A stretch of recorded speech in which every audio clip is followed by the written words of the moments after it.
रहस्य टेल्स। रात के ठीक 3 बजे आरव की आंखें एक झटके में खुल गईं। कमरा शांत था, लेकिन उसकी सांसें नहीं। कानों में वही आवाज गूंज रही थी, अगर मैं गिरा तो तुम भी नहीं बचोगे।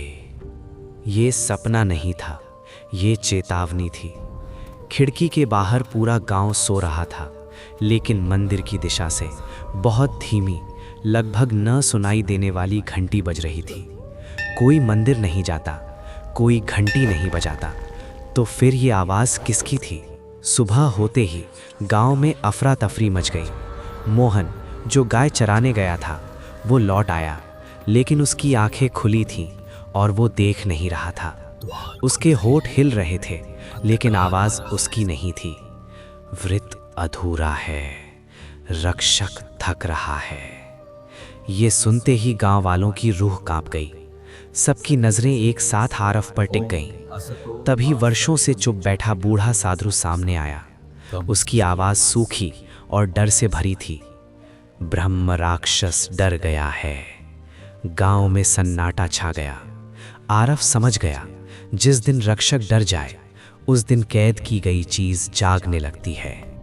उसी रात आरव मंदिर की ओर बढ़ा। इस बार वो अकेला नहीं था। मोहन का शरीर बिना आत्मा के खुद उसे मंदिर तक ले जा रहा था। गर्भगृह में कदम रखते ही हवा भारी हो गई। दीवारों पर उकेरे चेहरे अब चीख नहीं रहे थे, वे घूर रहे थे। और बीच में ब्रह्म राक्षस खड़ा था। पहली बार वो विशाल नहीं लगा, पहली बार वो कमजोर लगा। वे आ रहे हैं। उसकी आवाज कांप रही थी, जो ना देव है ना राक्षस। आरव की नजर फर्श पर गई। वृत्त चमक रहा था। अधूरे मंत्र अपने आप पूरे होने की कोशिश कर रहे थे। मुझे ही क्यों चुना गया? आरव ने पूछा। ब्रह्म राक्षस झुका, क्योंकि जिसने इसे बांधा था वो मेरा गुरु था और तुम उसका वंश हो। अचानक मंदिर कांप उठा। दीवारों के पीछे से एक धड़कन सुनाई दी, ऐसी धड़कन जो किसी दिल की नहीं थी। अगर मंत्र पूरा हुआ, ब्रह्म राक्षस बोला, तो ये बाहर आएगा, और अगर मंत्र टूटा तो इसे कोई नहीं रोक पाएगा। तभी मोहन की आवाज बदल गई। इतने सालों से बंद था, अब कौन रोकेगा? उसकी आंखों से काली लकीरें बहने लगीं। वृत्त का आखिरी चिन्ह अपने आप उभर आया।